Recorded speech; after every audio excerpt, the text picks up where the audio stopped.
Shikues nderuar, ju përshëndesim rikthyer sërish në TikTok për të ndalur tashmë tek zhvillimet në lidhjen e mesme. Do të nisim me presidentin e SBA-s Donald Trump, pra vizita e tij në Kinë, e cila vjen në një kohë kur rivaliteti midis dy ekonomive më të mëdha në botë po frymësohet gjithnjë më shumë pra nga konkurenca ekonomike, leadershipi teknologjik, por edhe ndikimi global. Por do të shohim ndërkaq se çfarë do të flitet në lidhje me Iranin, pra mes presidentit të SBA-s Donald Trump dhe Xi Jinping. Kam të ftuar ditën e sotme për diskutuar mbi këto zhvillime gazetarin Sokol Brahaj. Sokol, përshëndes Knesi. Përshëndetje, faleminderit për ftesën. Atëherë Sokol, për ta nisur me zhvillimet e fundit, fillimisht si e ke parë këtë vizitë të Donald Trump në Kinë dhe pse po shkon pikërisht në kulmin e luftës me Iranin dhe çfarë kërkon realisht nga Pekini? Po në fakt kjo vizitë ka qenë për të bërë më përpara, por për shkak të kësaj lufte, pra Amerika që filloi luftën me Iranin, u shty kjo dhe tashmë po shkon Trumpi në Pekin, i cili Trumpi ditë e bëj show perfekt, ditë e bidi opinionin e tij për amerikan, por ashtu edhe botën në fakt, i cili showi i tij është një pjesë e politikës së tij, ndoshta edhe rinis nga rinia e tij deri në ditët e sotme, por vajtja e tij në Amerikë, në Kinë, nuk besoj që do të kemi një problem, domethënë apo do të ndalojë një luftë apo do të vi një paqe në botë apo do të ketë marrëveshje të rëndësishme mes Kinës dhe Amerikës, sepse si puna e kësaj, pra në kohën shumë delikate e cila u priste për shembull dhe takimi i vitit të kaluar mes Trumpit dhe Putin në Alaska nuk solli asnjë gjë të re, thjesht vetëm ishte një show perfekt i Trumpit dhe i shtëpisë së bardhë. Por të njëjtën gjë do të kemi edhe me Kinën e sotme, ku tashmë dihet që vetëm këto 4 muajt e parë të këtij viti Amerika ja arriti që ta pengojë, pra të ndalojë dhe të minimalizojë furnizimin me naftë, me minerale të ndryshme, me karburante të tjera Kinën, pra qoftë nga Venezuela, por qoftë edhe nga Irani. Pra dhe kjo është një fakti që si themi në Shqip ja ka bë gropën Kinës dhe tash shkon për vizitë në shtëpi dhe unë pres që pas këtij takimi Trumpi të thotë që dolën me miliona njerëz, siç e pa thënë edhe herë të tjera, pra herën e tjetër ku pas janë para sa viteve në Kinë, ishte shumë interesante që mira ushtarë të njëjtët përmasa, të njëjtët gjatësi, nderuan e respektuan, u dukshi si me që janë robot. Pra është një pjesë e Trumpit, por normalisht që ka një domethënie tjetër, sepse si gjeti vetëm një rival ekonomik, jo ushtarak apo influencues në të gjithë globin, por nga ana ushtarake, nga ana ekonomike është rivali më i afërt që është me Amerikën, pra ku Amerika bëhet qarë për $32 trilion GDP-ja saj dhe Kina $20 trilion diku. Por gjithsesi ky është një show i Trumpit dhe i Amerikës, i cili nuk pritet që të kemi domethënë një paqe në botë apo që presim ne që paktën lufta me Iranin të bëjë presion Iranit, Kina dhe të ndalojë kjo luftë. Mendon Sokol se tashmë edhe SBA ka frikë pra se Kina mund të mbështesë ndoshta ekonomikisht ose edhe strategjikisht për Iranin në të gjithë të përplasjet tashmë në lidhjen e mesme? Në fakt nëse shohim shumë shkrime dhe analiza të rëndësishme të botës perëndimore, kjo kështu shkruhet dhe kështu mendohet, kështu flitet dhe në media, por unë shoh pak ndryshe sepse forca e Kinës apo ndihma e Kinës le shumë për të dëshiruar, sepse duhet të ndajmë domethënë dy superfuqitë në thojzat. 2-3 superfuqitë e botës janë Amerika, Kina dhe Rusia. Një e para, Kina nuk e ka shprehur kur në strategjinë e saj që unë do të jem domethënë më i pari i botës, gjandari i botës, po ashtu edhe Rusia. Vetëm gjë që ka bërë këtë që ka thënë domethënë në lidhje me këtë është vetëm Amerika, pra unë jam gjandari i botës dhe jam i vetëm. Sepse Kina nuk e ka thënë kurrë në këtë aspekt. Nëse shohim ndihmën e Kinës, domethënë jo vetëm thjesht në Iran, por edhe në Venezuela, në vendet influencuese ku ishte Kina, të gjitha kanë dalë nga dora e Kinës, pra që nga kanali i Panamas, i Venezuela, tashmë dhe lindja e mesme, jo vetëm thjesht Irani, por edhe Arabia Saudite tashmë doli nga atë Emiratet e Bashkuara Arabe, po ashtu edhe pjesë të tjera ku janë furnizuese për Kinën dhe kështu që ndihma e Kinës në Iranin, pra unë nuk besoj që do të ndaloj apo do të japi një stop influencës amerikane në rajon, pra sidomos në lindjen e mesme dhe krahas asaj duhet të thënë edhe kjo që Kina nuk është sulmuese, Kina është rusë, por do të thënë edhe kjo gjë tjetër që ai muret kinezët nuk kanë pas bërë kot para shekull më parë, të cilat ndoshta din të frenojnë ku duhet, domethënë Kina, dhe ne pa nga ana e humane, pra nga ana njerëzore, nga të drejtat e njeriut, nga teknologjia dhe shkenca, Kina po të thua se çdo gjë, jo të gjitha ndoshta, por shumicën e gjëra i ka copy-paste të Amerikës, pra të botës perëndimore, dhe nga ana e shkencës, Kina nuk është shumë afër perëndimit, është shumë larg Amerikës, po ashtu edhe populli, pra me pa GDP-n të ardhurat përfrymë të Amerikës dhe të Kinës, lënë shumë për të dëshiruar, cila Kina në këto ditë të sotshme, në sa duket nuk e ka edhe forcën apo edhe mbështetjen në thojza popullore, nga që ata janë ende gjysmë komunista, forcën popullore për të mbështetur një shtet tjetër siç është Iran. Sokolli, nga ana tjetër, sa rrezik ekziston për që lufta mes Shubasë dhe Iranit të shndrohet ndoshta në një konflikt shumë të gjerë global, ku këtu preken edhe Kina dhe Rusia? Në fakt, po, gjithnjë, domethënë nëse flitet për një gjë, si themi ne, nëse ka aty ndikon, domethënë patjetër që ka diçka poshtë, ka zjarr ndikon, por le shumë për të dëshiruar, pavarësisht se kjo lufta e Amerikës dhe Izraelit me Iranin me të vërtetë që nuk është, duket tashmë kaluar në gati 2 muaj sa, duket që nuk është një strategji e thjeshtë e Pentagonit, pra atij vendit amerikan, e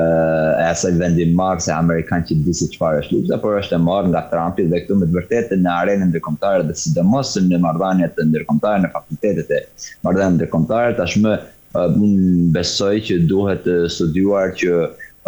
kush janë prokset e Amerikës dhe prokset e Izraelit. Me të vërtetë Izraeli e ka proks Amerikën apo Amerika ka Izraelin, kjo normalisht që do të jenë tema shumë të rëndësishme në studimet e përmaster, PhD-e, në ditët apo në muajt në vijim, sepse kjo duket e qartë që nuk është një strategji amerikane, e cila Amerika me dëmos që duhet ta mbarojë këtë luftë. Pra, në thojza do me një fitore perfekte, të prononcohet vetë popullit amerikan, duhet ta mbarojë këtë luftë sepse të bën të njëjtën gabim që bëri Rusia me Ukrainën, që tashmë ka 4 vite e sa, e cila ka ngelur aty, dhe Moska sot është problematike, pra dhe Moska nuk le gjumë rahat për shkak të Ukrainës, pra një vend shumë i vogël që në krahasim me Rusinë është 1 në 1 milion. E njëjta gjë edhe Irani në krahasim me Amerikën është 1 në 1 milion, por nëse Amerika gabimisht vazhdon të ngulja e Trumpit apo imponimi me Epstein apo me tjerat, normalisht këto mund të jenë edhe tridhime, por gjithsesi këto që fliten në mediat ndërkombëtare është që shantazhet që i bëhen Trumpit dhe administratës së tij dhe ëndrrat e tjerë, nga ana e Izraelit, me të vërtetë që nëse do të ngelin në këtë moçal Amerika në lindjen e mesme, atëherë Amerika do të shkojë në gradën i Rusisë, e cila nuk do të di të dalë më, por mund të aftohej këtë luftë në mënyrë perfekte, mund të vazhdojnë lufta, por mund të jetë një luftë, po të thuash, e ftohtë, e cila tashmë duket që në dorën e Iranit ka kaluar dhe ngushtica e Hormuzit, e cila i ka dhënë një epërsi psikologjike, por nëse shohim në rajon me vërtet që Amerika normalisht nuk mos të keq kuptohet nga teleshikuesit, se nuk po them që po humba Amerika, sepse Amerika është shumë më e madhe se sa Trumpi, kjo do të them kjo është shumë më e madhe se sa Rusia, Kina dhe Irani, por gjithsesi ajo pengesa aty që ngatërrohen këmbët Amerikës në lindjen e mesme mund të jetë pak influencuese pastaj në dekadat e ardhshme për Kinën dhe për Rusinë, por gjithsesi tashmë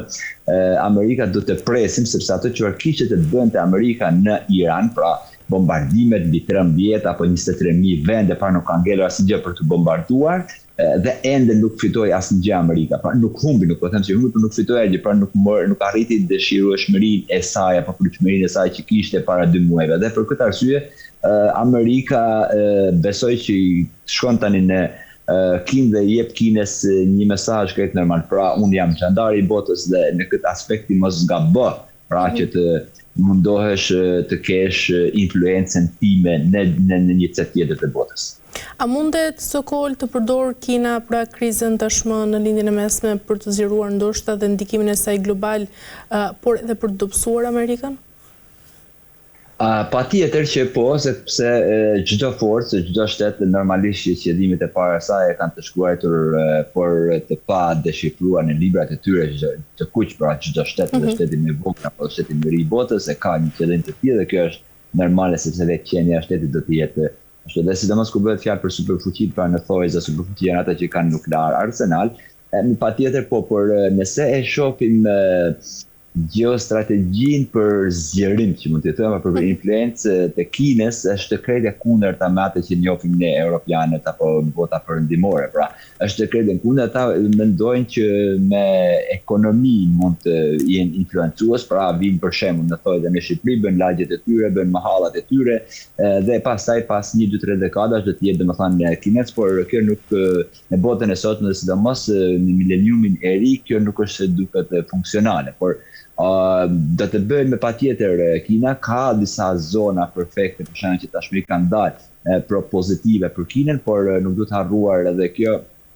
që Kina investoi me miliarda, me triliona dollar që në Amerikën Latine, pra në Panama, në Venezuela, po ashtu në Indien e Mesme, në Europë të gjitha, dhe tashmë gati 80% të gjithë portave, sepse dihet tregtia ndërkombëtare në botë bëhet 90% është përmes anijeve, pra përmes detit, dhe mbi 80% e porteve kineze të cilat janë privatizuar ose janë marrë me koncesione për 29 apo për 59 vjet apo për 100 vite, tashmë ja ka marrë Amerika, po të thosh, kanë gjenë vetëm 2-3 të veqe në Europë, por të cilat pa kaluar dhe pa paguar takset për Amerikën, përsëri nuk vinë dot në Europë. Në këtë aspekt Kina mundohet, por ne ndoshta mund të bëjmë edhe një gabim metodologjik të cilët e krahasojnë Kinën në Amerikën, por në fakt janë gjëra të ndryshme, sepse Kina nuk është për të qenë gjandari i botës, pra nuk është ajo si Amerika thotë o me dashni, o me luftë do të jesh imi. Këtë Kina nuk e ka thënë, sepse di që forca e Kinës nuk është në krahasim me Amerikën është shumë e vogël, por nga pyetja nëse kthehem me dy fjali pyetjes tuaj, Grisela është që po, Kina mundohet të influencojë, të jetë influencuese në zonat e tjera dhe i ka dalë në fakt edhe një joker në dorë, por se sa do të ja lejoj Amerika këtë në vitet e ardhshme, unë besoj që të paktën tani për tani Amerika nuk i lejoj në dorë Kinës, as Rusisë, as një forcë që mund të jetë rivale në Amerikë. A ekziston sokol mundësia për një marrëveshje mes SBA-s dhe Kinës pra pas kësaj vizite, apo do të kemi një tension edhe të mëtejshëm? Në fakt, tensionet janë pak edhe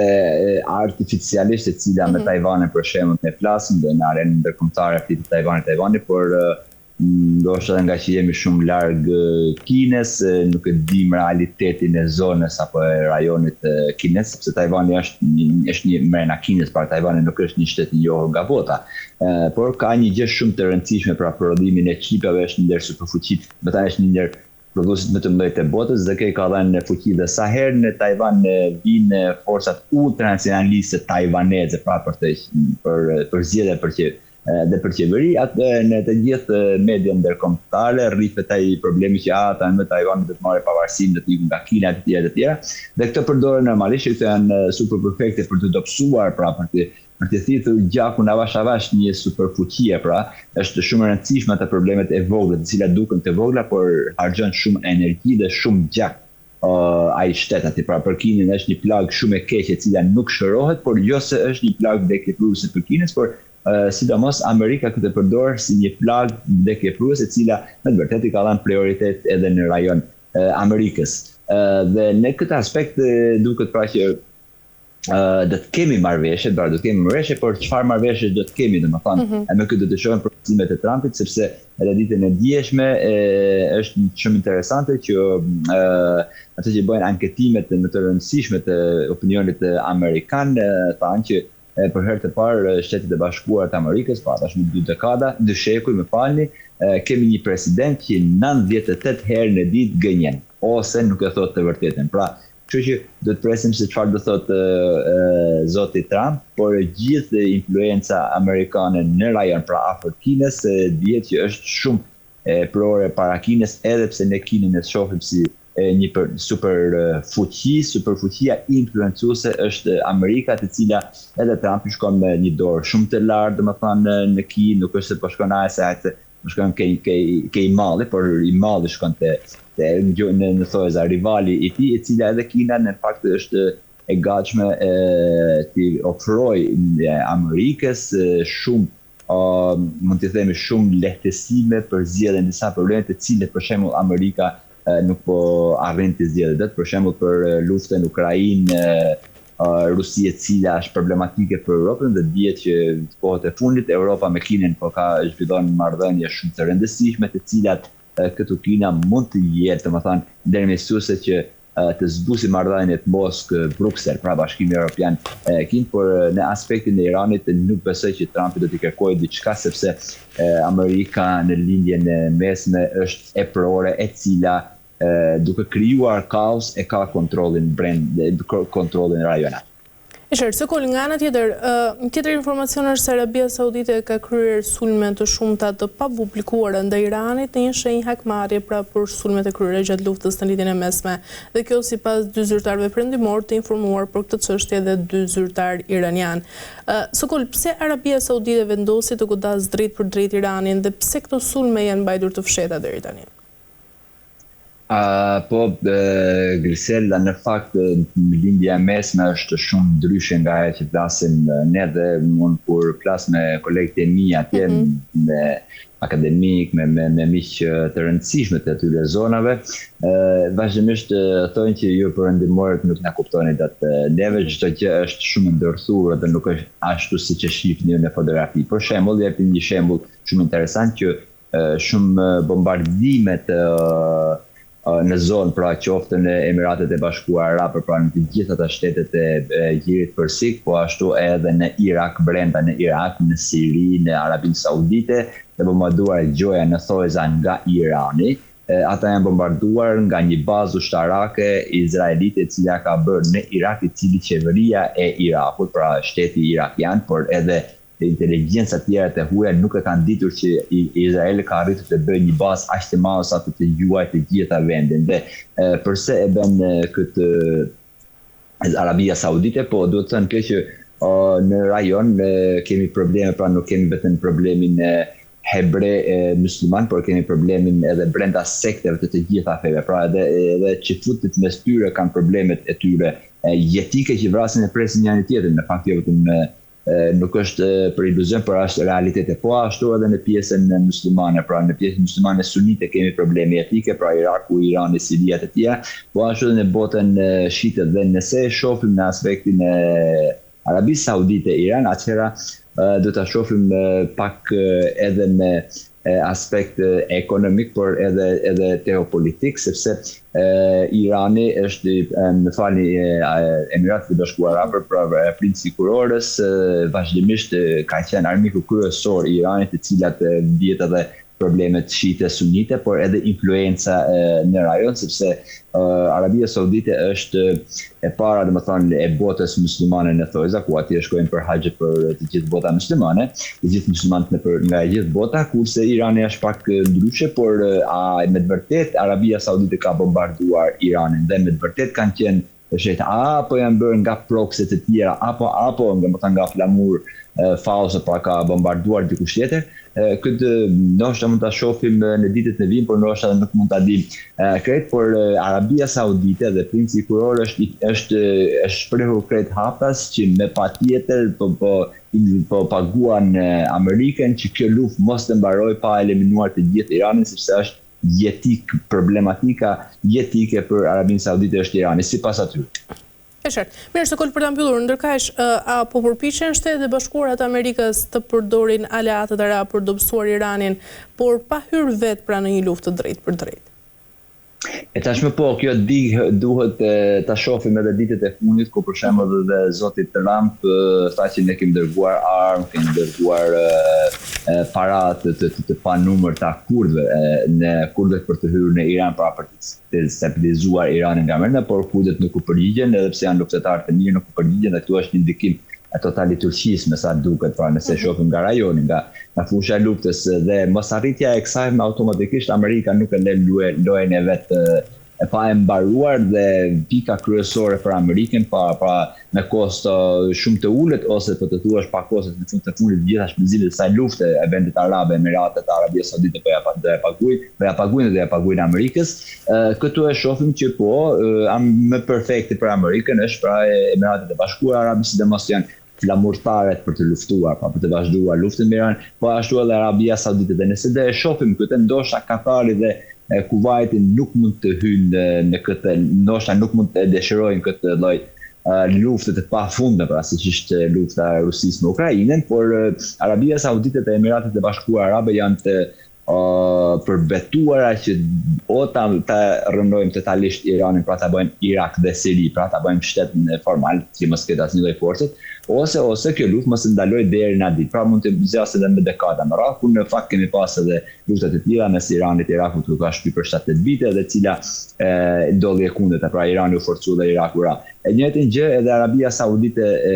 dhe Emiratet e Bashkuara Arabe kanë dhënë fletën e hapur e gjelbër Amerikës, ne jemi gati të vetëm na paguaj, por a ka forcën me të vërtetë Arabia Saudite dhe Emiratet e Bashkuara kjo le shumë për të dëshiruar, por ndihma e Amerikës, e Izraelit dhe e vendeve, disa vendeve të vogla të tjera të rajonit, me të vërtetë që këtë luftë mund ta vazhdojë vazhdimisht, por do të thënë edhe kjo që nëse bllokada amerikane ikë, dhe më thënë largohet nga atë ngushtica e Bosforit, pra gjithë gjiri përsik do t'i përkasit totalisht Iranit, dhe kjo a do të jetë një përfitim për Arabinë Saudite dhe vendet që duan të luftojnë, pra ta eliminojnë Iranin si shtet, ta përpjestojnë apo ta eliminojnë si regjim. Kjo le për dëshuar, por kjo duket që është strategjia e sotme, të paktën për këtë javë e Amerikës, e cila nuk arriti do të ta marrë për 2-3 ditë apo për 2 muaj atë që pliste në Iran. E qartë, mirë, Sokol kemi arritur në fund, të falenderoj për çdo informacion. Ishte kënaqësi. Gjithashtu për mua, faleminderit. Faleminderit shumë. Mirë, shikues nderuar, kemi arritur në fund të kësaj pjese të parë, kthehemi pas pak në pjesën e dytë për të ndalur sërish tek lindja e mesme.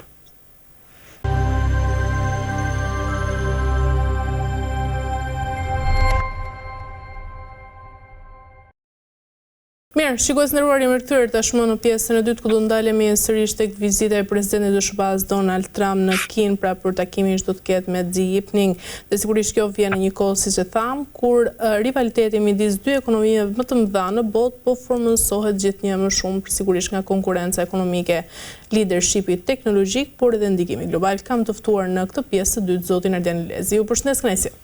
Përshëndetje, nderuar, kënaqësi për ftesën. Zoti Lezi, atëherë ta nisim me takimin e Donald Trump pra me Xi Jinping në Kinë. Pse pikërisht Donald Trump po shkon në këtë moment pra në kulmin e luftës me Iranin në Kinë, dhe çfarë do të kërkojë realisht nga Pekini?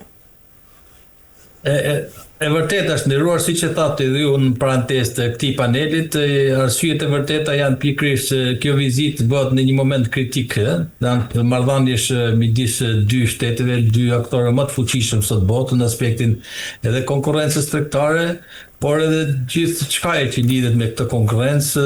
në teknologjinë, armatimet, çështjen e Tajvanit, marrëdhëniet me Korenë, sidomos edhe konfliktin në lindjen e mesme me Iranin, i cili është në një pikë kritike të konfliktit, dhe ky takim merr një rëndësi të veçantë pikërisht edhe për këtë agjendat që janë para tij, ku kushtrohen çështje të një rëndësie të madhe, cili do vendosen edhe ardhmja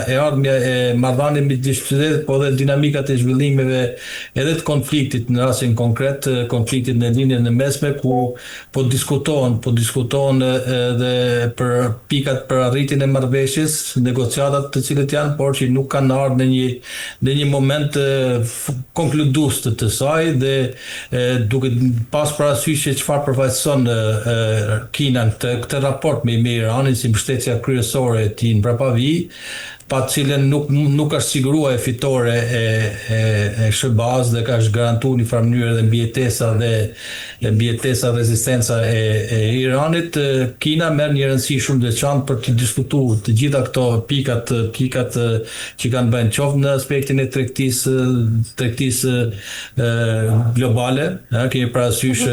tarifat që kanë vendosur ndaj mallave kineze, sikundër edhe aspektet e tjera të sfidave të sigurisë, kemi parasysh marrëdhënie me Tajvanin, ku SBA-ja është furnizuesi kryesor i armatimeve në Tajvanin, dhe këto çështje mund të përdoren edhe shkëmbim për të arritur marrëveshje për çështje të tjera. Kemi parasysh mund të përdoren edhe si monedha shkëmbimi, që Trump është i prirë në këtë lloj, po themi, marrëveshjes transaksionale, në kuptimin e asaj që në bazë të cilës qëndron parimi mbi t'jap, po t'jap diçka nga Tajvani apo një lehtësim të tyre tarifave, Po si kundër na mundso edhe arritjen e marrëveshjes në krizën me konfliktet e Iranit për sa i përket ngushtisjes së Hormuzit, e cila është bërë, po themi, sherrri kryesor dhe dan dijen edhe pasojat e kësaj që nuk po jepet një zgjidhje. Janë shumë çështje për të diskutuar, kemi parasysh që këto lidhen edhe me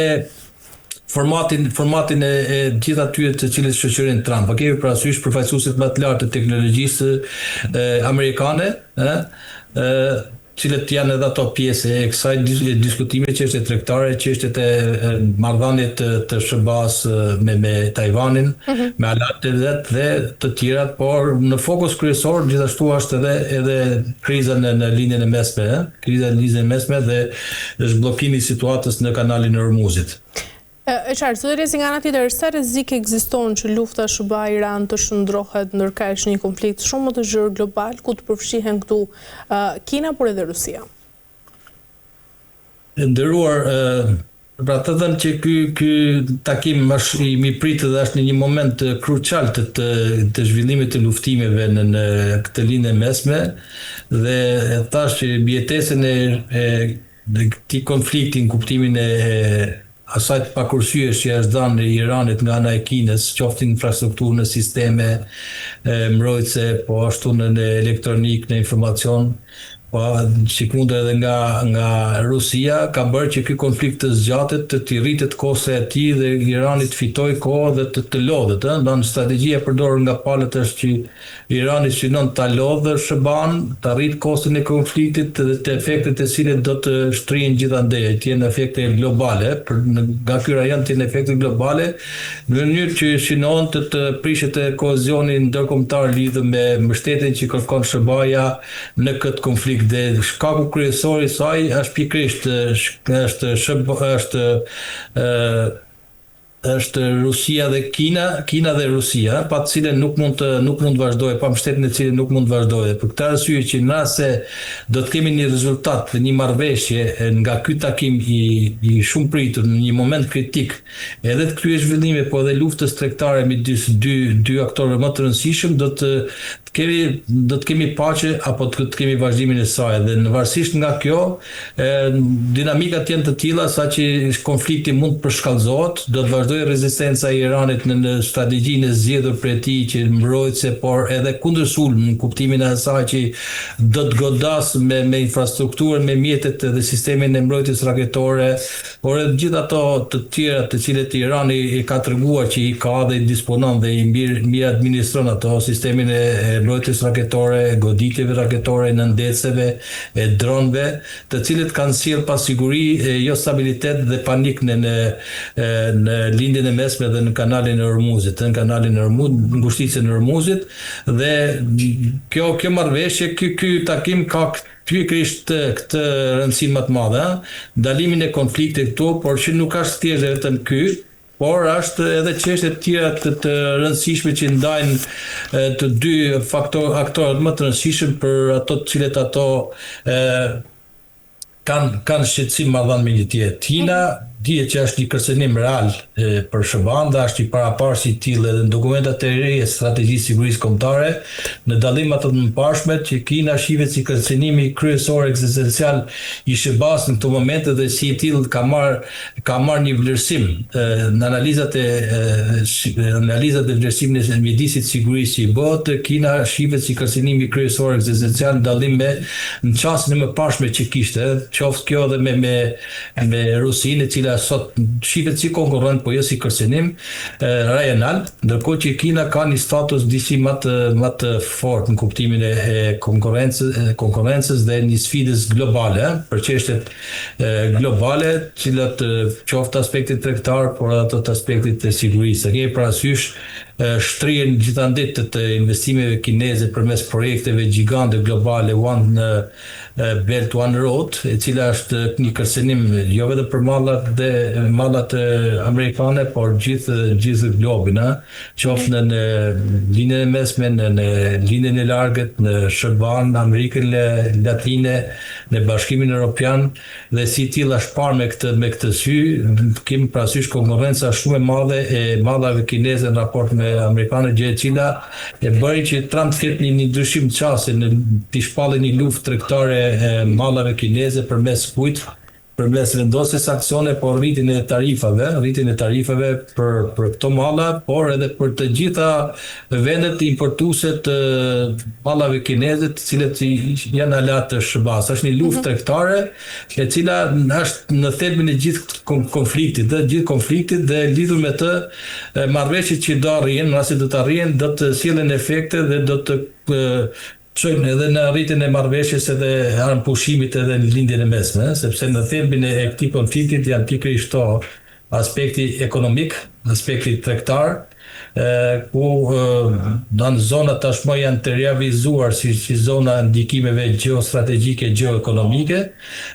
përplasësh midis këtyre bloqeve dhe rasti dhe shembulli i Iranit ne kemi treguar që është më tipiku dhe konkret i kësaj përplasje. Sekunda është edhe ajo e Ukrainës, por lidhur me Kinën është kjo që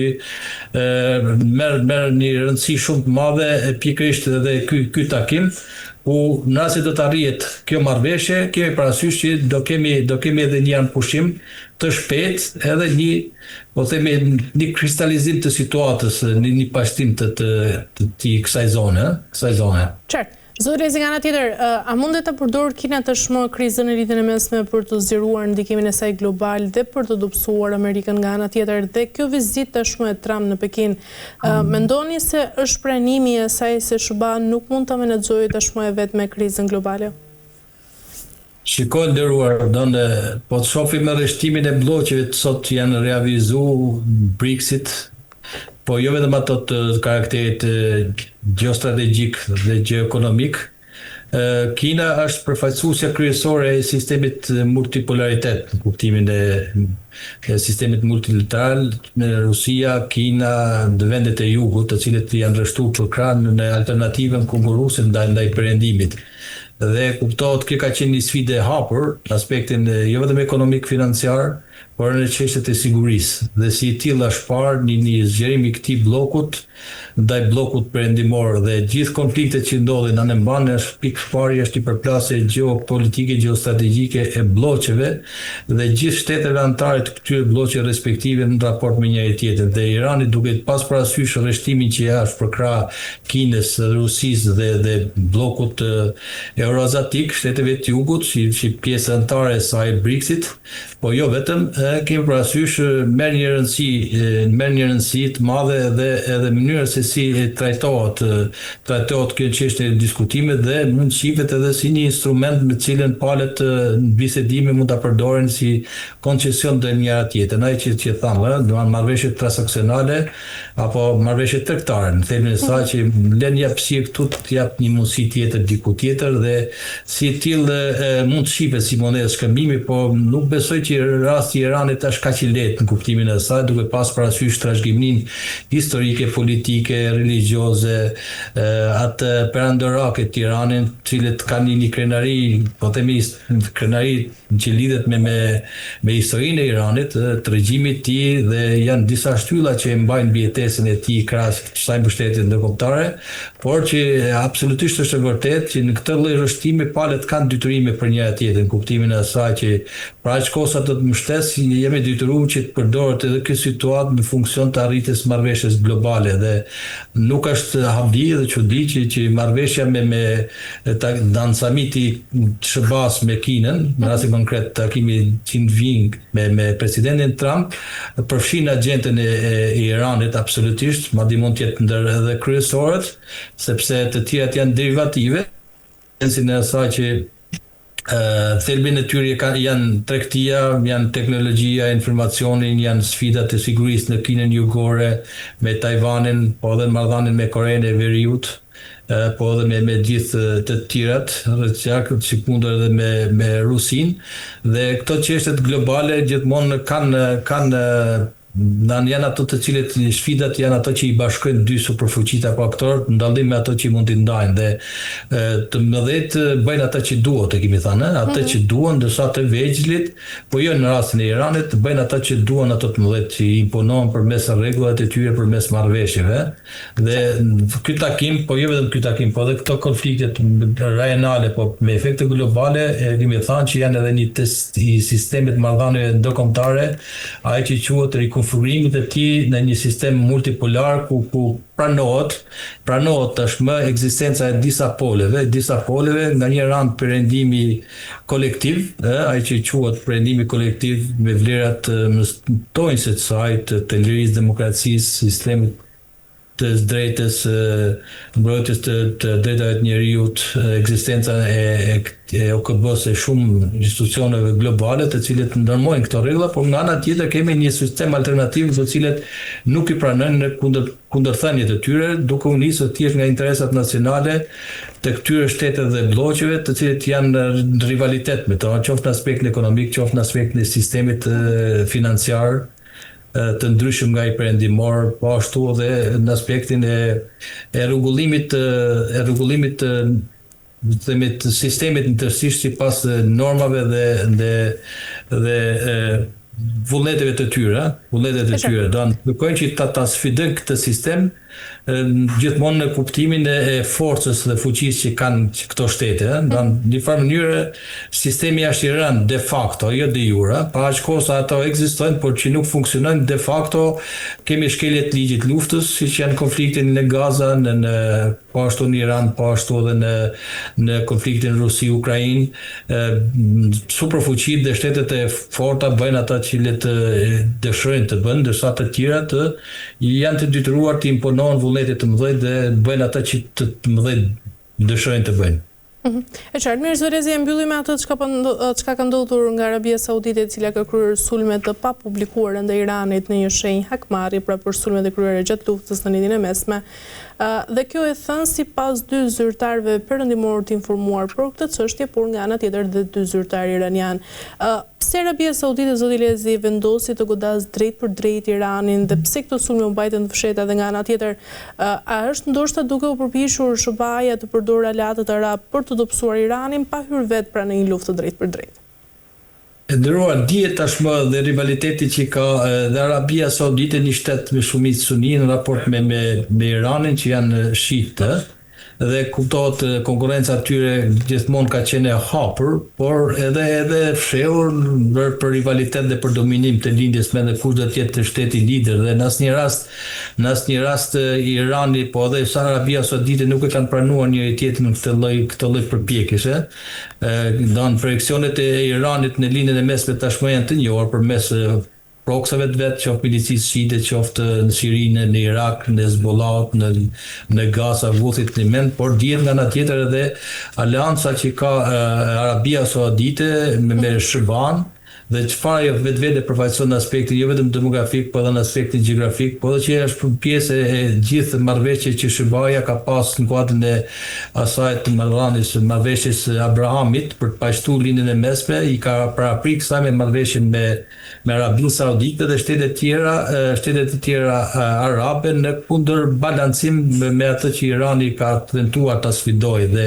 gjithmonë Irani në këtë konflikt i ka paralajmëruar shtetet të cilët do të jenë në pjesë e rreshtimit të bllokut me Izraelin dhe me SBA-n, të cilët do të sulmojnë dhe të cënojnë sovranitetin e Iranit dhe interesat e tij, duke dhënë shenja atyre që unë jam i gatshëm për të sulmuar në rast se ju do të jeni pjesë e kësaj aleance dhe do të më kërcënoni. Dhe pavarësisht skenarëve apo pavarësisht që nuk janë bërë të njohura, kjo kanë qenë qëllimore në funksion të asaj që nuk ka tentuar që të përshkallëzohet ky konflikt, sepse nëse do të përshkallëzohet në gjithë lindjen e mesme, kemi parasysh do të kishim një panoramë të tjetër, nisu nga fakti që gjitha këto shtete nuk janë shumë fragjile për sa i përket goditjeve të mundshme që mund të vinë nga Irani, nga potencialet e mëdha që ka sistemi raketor atje, nga infrastruktura e fortë e bollshme e Iranit, nga gjeografia e tij, cila është avantazh konkurrues në raport me këto vende të tjera, të cilët janë vende me shkretir, por që kanë një infrastrukturë energjetike të tillë sa që është lehtësisht të ekspozueshëm nga rrisjet e goditjeve, dhe Irani ka paralajmëruar që nëse ju do të vazhdoni ta mbështesni, atë gjithë infrastruktura kritike do të bëhet prej këtyre goditjeve, dhe pikërisht nga kjo, për të mos përshkallëzuar këtë konflikt dhe duke dhënë mesazhe drejt për drejt të Iranit ndaj tyre, që nëse ju do të bashkoheni apo do të godisni, atëherë unë do të godas çdo gjë, çdo lloj objektivi, dhe pikërisht këtu janë frenuar palët. Gjithë shtetet arabe janë frenuar dhe kanë marrë përsipër edhe atë rrezikun e madh që mund të vijë. Ke parasysh jo vetëm Arabia Saudite, e cila është goditur, por po kështu edhe Emiratet e Bashkuara, Katari e të tjerë, të cilët çfarë janë rreshtuar për krah të bllokut, por nga ana tjetër nuk kursehen përmes struktura dhe shërbimet e tyre të marrin në marrëveshje negociata për të dhënë mesazhe të ndërsjellta që për të arritur marrëveshje dhe për të mos eskalu konflikti në gjithë lindjen e mesme, sepse po të përshkallëzohet konflikti, atëherë më së shumti do të jenë të humbur gjithë lindja e mesme, popujt dhe shtetet e këtyre vendeve, dhe më pas ato të cilët janë për krah dhe mbështet. Nisu nga kjo, në analizën edhe interesave dhe po dhe rrisjeve që i bëjnë këto shtete, i kanë qenë shumë të kujdesshme, sepse ato janë bërë edhe prej goditjeve. Kemi parasysh goditjet në Riyadh, po ashtu edhe në Katar dhe në Emiratet e Bashkuara, të cilët kanë afektuar edhe në aspektet e tjera të ekonomike dhe financiare, jo vetëm thjesht në furnizimit që këto shtete që pjesë OPEC-ut furnizojnë gjithë përmes kanalit Hormuzit të gjithë vendet e botës, ku qarkullon rreth 20% e naftës dhe gazit të lëshëm, por pesticide dhe derivative, por që kjo konflikt ka afektuar edhe ndikimin ekonomik dhe atë të turizmit. Da kemi parasysh një bjerrje të numrit të turistëve, rrënje të numrit të trafikut ajror, të cilët janë burimi kryesor i të ardha për këto vende, dhe tashmë ato me këtë konflikt kanë humbur atë shkëlqimin dhe destinacionin e vendeve turistike apo transaksioneve për investime. Kemi parasysh qoftë Riyadit, po ashtu edhe Dubai e kështu me radhë, nuk janë më tash si vende atraksioni për investimet e huaja, po për interesin e bizneseve të fuqishme, sepse ato janë të ekspozuar nga këto konflikte, dhe ky konflikt i tregoj më së miri që ato do të jenë shumë të kujdesshme në raportet e marrëdhënieve midis njëri tjetrit, dhe sidomos me Iranin, sepse sfidat e sigurisë të tyre janë shumë të ekspozuara dhe të pambrojtura, dhe nuk ka një garanci. Ky konflikt në farë mënyrë e nxorri gjithë lindjen e mesme, e nxorri në sensin e asaj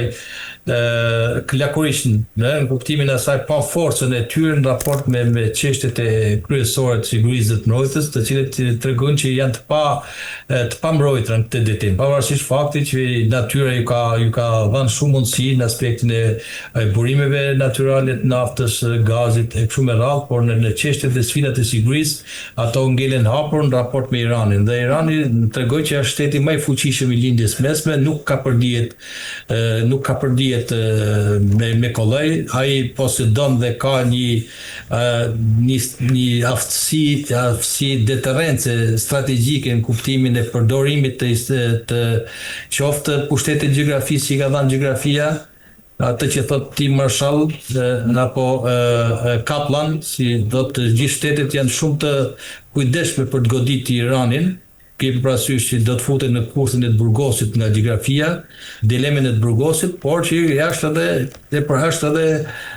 posedues, po themi me ndikim të rëndësishëm në ngushticën e Hormuzit, do ka një ndikim të rëndësishëm, jo kontroll, por ka një ndikim të rëndësishëm, të cilët pasjell pasiguri, pasjell frikë, mungesë stabiliteti, dhe çdo kush që tenton të futet në marrëdhënie me lindjen e mesme, ke parasysh do të marrë një lloj licence apo një garancie nga Irani, dhe Irani koha ka treguar që është në forcën e tij ka kapacitete për të ushtruar një lloj sovraniteti të kufizuar edhe për lirinë e lundrimit, po ashtu edhe për ngushticën, po ashtu edhe për çdo kënd i cili tenton ta cënojë atë në kuptimin e poshtrimit, sepse Irani është godit, është plagos rënd, nuk është asgjësuar në kuptimin e terminologjisë ushtarake. Ai po mbjeton, regjimi nuk u ndryshua, si ai programi bërthamor dhe rezervat e arsenali bërthamor ende ekziston, dhe Irani në terrorizmin e bisedimit po përdor gjithë këto instrumenta për fshirë edhe të kanalit të ngushticës së Hormuzit, po edhe çështje të tjera të sigurisë lidhur me programin e bërthamor, dhe sikundër edhe ndikimin e tij te proksat, sepse nuk e lën në jashtëvëmendjes dhe në pikat e diskutimit për marrëveshjen edhe gjithë çështjet tërësore që kanë të bëjnë me ndikimin e tij në linjën mesme, qoftë me Hezbollah në Liban, po ashtu edhe çështjen e Gazës, po ashtu edhe aleancat që ka me milicin shiite në Yemen, dhe proktat e tij Vutit në mendon në marrëveshje do të jetë gjithë përfshirëse, nuk do të jetë thjesht vetëm çështje bilaterale midis Shërbaz dhe Iranit, por edhe me interesat e tyre respektive. Do të them që edhe ky takim do të jetë shumë i rëndësishëm në aspektin e rezultateve të cilët priten prej tij, nga fakti se sa do të jetë ky rezultat, do të jetë e ardhmja e paqes apo e vazhdimit të luftës. E qartë. Mirë, zot Lezi, kemi arritur në fund. Ju falenderoj për çdo informacion. Ishte kënaqësi. Të përshëndes, nderuar, kënaqësi dhe për mua. Faleminderit shumë. Mirë, shikues të nderuar, kemi arritur në fund të këtij programi dhe për ditën e sotme. Vazhdo të shihemi sërish nesër. Deri atëherë, mirupafshim.